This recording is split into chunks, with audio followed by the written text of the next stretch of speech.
Speaking of the weak dollar, my next guest has three names that should benefit from that, or maybe it's the whole market, as we were just discussing. Michael Kantrowitz is here. He's the chief investment strategist at Piper Sandler. It's great to see you. You too. What is the sort of top-level effect of a dollar being down 10%? I mean, is it supportive for stocks? What happens if it continues? What happens if it doesn't? I think it's positive. I mean, at least that's what we've observed through most of my career. And, all the concern about the weak dollar this first half got jumbled up with what happened during tariffs and money moving out of the U.S. and, all these negative headlines. And I remember Amazon's report in February of this year where they had to take a big loss on dollar translation because it was so strong in the fourth quarter. Too strong, totally. Yes. So now it's down, and it's a marginal lift to companies that sell overseas. And in the S&P 500, I think about 40% of sales are outside of the U.S. So it's a positive. It might be good timing, in other words, then, if at least you're a multinational. You face a little bit of question marks domestically, and here you have this cushion.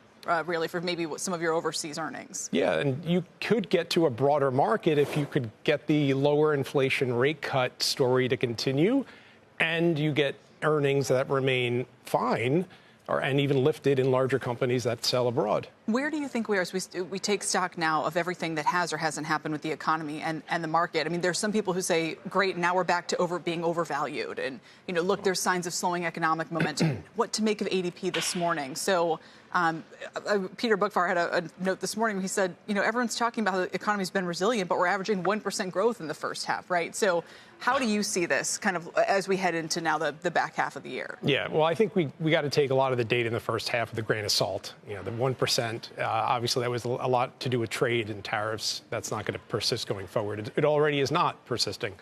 The market. Valuations are expensive, absolutely. Does that mean it's overvalued? I think most traditional metrics people look at, they believe that's the answer. But I think you could have been saying that for a long time over the last several years, especially in the NASDAQ, and you would have missed out on one of the best markets in the best period. Valuations should be high. Oil prices are low.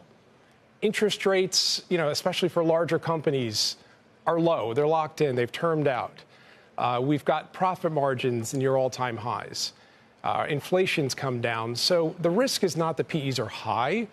It's understanding how they got here, and if those conditions, rates spiking, oil spiking, unemployment spiking, that's the risk, because PEs will go down from any level if those three things happen. You're always good at looking back over kind of business cycles and market performance. So when you saw the ADP number this morning, again, it might be a random number generator compared with BLS, but it has some information in and of itself. It is hard data. It's actual real data. It's real data, and it's negative, and it was slow last month.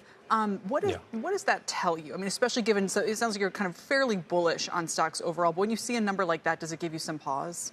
Well, I agree with your prior guest. The employment backdrop has been softening for over a year, and it continues to soften. And I think that's a result of a very bifurcated economy. There's many companies that have to do layoffs because their profitability is not as strong. And I think that's going to persist. Do I think unemployment or employment's going to fall? Employment's going to contract sharply? No. Are there major macro impulses that are negative right now? No. So if we get more of this glacial slowdown in employment, it's going to give us rate cuts, and it's not going to surprise us, and it's going to be more or less the same. So, I think we think of recessions, and we think of 2007 was the real last cycle recession. That's not what we're staring at here. So a little employment softness is going to keep rates lower. Yeah, get the Fed involved. So I think it's an okay backdrop.